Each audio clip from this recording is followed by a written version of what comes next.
Welcome back to Wake Up Epic. This is about waking up initiative or waking up connection.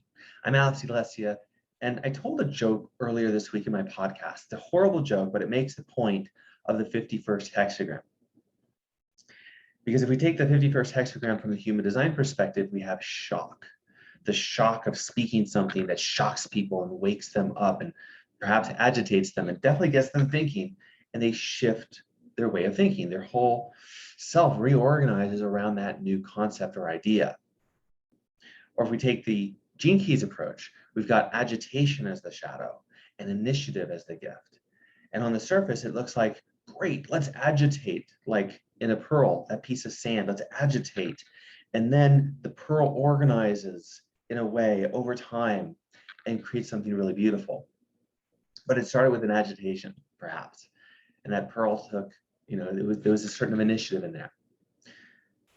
From an embodied perspective, we've got bridge. Bridge in UZAZU is about empathic connection. It's about support and connection. It says, I can come forward in the world and connect with you specifically, or this thing that would support me, or this thing that would be really great for other people. There's a this about it that brings you forth. There's an interest and a curiosity about bridge. The 51st hexagram, and I'll get back to the joke in just a second. The 51st hexagram is bridge over bridge, the two trigrams. It's bridge and bridge, which basically tells the embodied story of, in a world of connection and support, I choose connected support. Something like that. So try that real quick. I'll tell you the joke. Come forward, drop down, put your hands forward, and imagine right now with you and me connecting. You're like, no, I don't even know this guy, Alex. I'm not going to connect with him. So if you don't want to do that, point at something in the room and tune into the value you have for that thing. I'm aiming at a journal. Like there's something in the room that you have that means something. Aim at it. And say these words with me. In a world of connected support and supported connection, I choose connected support and supportive connection. Okay, let that go. Your body may have really liked that, and it may have really I don't know if that's actually safe. And that's what we're going to experiment with today. After I tell you the joke, we'll do the 4 UZAZU belief statements that come out of the 51st hexagram. We'll do just a few rounds of movement with it. There's not a lot of movement because the top and the bottom of this hexagram are actually the same movement, but I'll show you what to do about that. It's really about doubling down to embody this theme. So here's the joke. I told it in my podcast. A son, during breakfast, looks over at his father, and he means to say, hey, Dad, can you pass me the butter? But instead, he says, hey, Dad, you're ruining my life. So we've all got these challenges when it comes to connection that feels supportive. And in the hexagram in the I Ching, we've got bridge on bridge or thunder on thunder from the I Ching's perspective. So imagine this for a moment. Imagine this mind-body state isn't, just love and connection with focus. Imagine it's like lightning.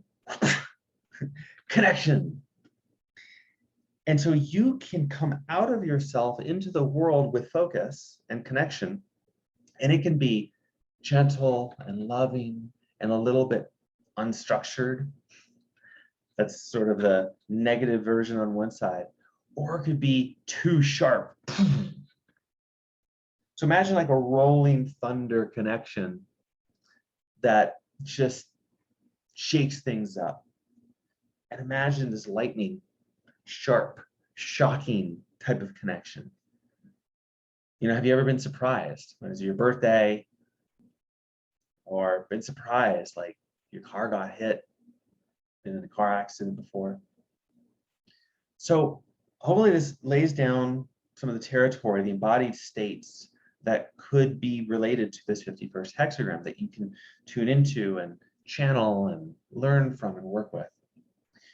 When we work with the beliefs, which we're about to do, the opportunity is to drop these words in like a seed to agitate your body-mind system to then reorganize around it and with it.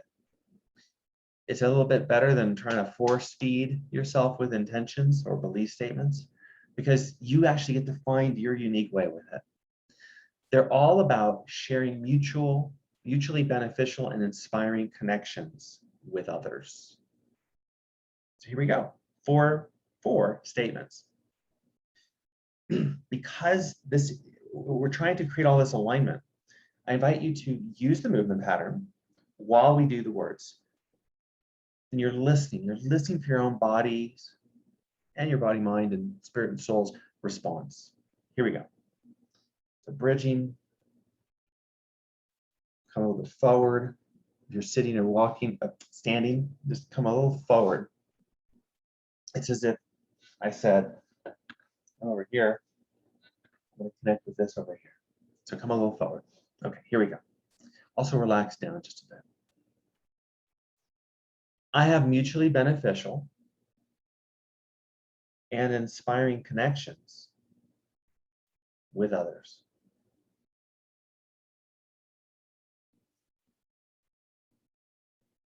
Now adjust the movement so that it feels like it fits you more.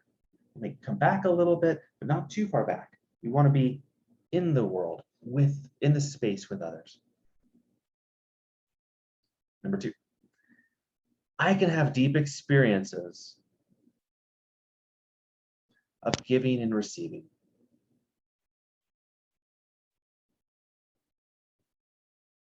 Again, adjust your body so you feel like you come into a new constellation with your body and mind, a new alignment, a new arrangement. Number 3, I can find it easy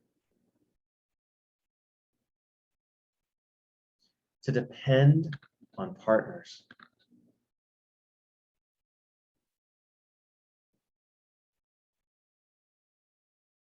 And last one, I can feel that my close friends understand and appreciate me.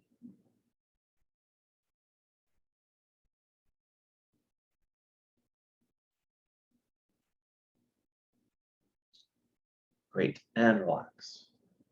All right, well done. So hopefully we have agitated the parts of you that would speak up, whether out of pain or pleasure or connection or purpose, with the ultimate intent to create a supportive connection with others.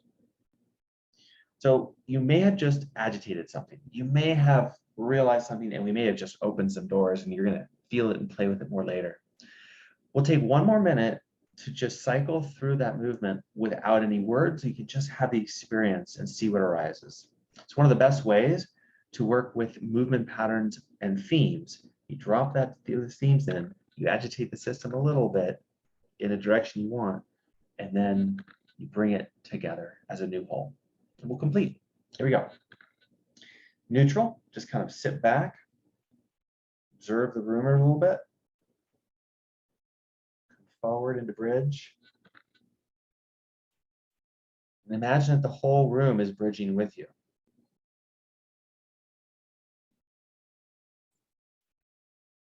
Take a breath. And then ease out of it. 2 more times. Relax everything and observe the room. As you come forward into bridge, imagine the whole city is bridging with you. Everything is in supportive connection.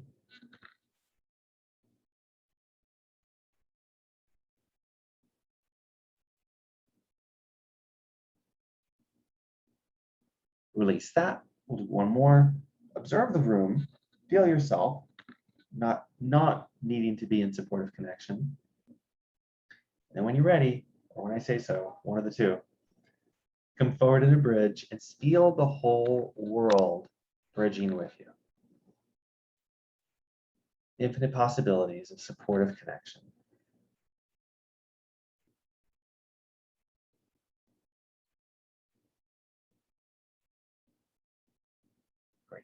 let that go. You did it. Well done. Take a breath, bring some hands to your heart. Do something nice for your body. And now go have fun. Go live your life because you've opened the doors. Now, if you want to take this a bit deeper, practice this again. Watch this video again. Do it with me 1 or 2 more times over the next few days. More than that, as you're in the world, keep acknowledging what you're learning about connection, about supportive connection, about connection that's not supportive, about when you or someone else says something that kind of shocks you a little bit, agitates your system, the system that you're in. Great one to do is to pay attention to the news. It can be a bit on the negative side, but you'll definitely see the impact of shock on the systems. Anyway, we can go on. This is a good one. Thank you for participating. Thanks for opening these doors for yourself and for me and for others. And thanks for being epic.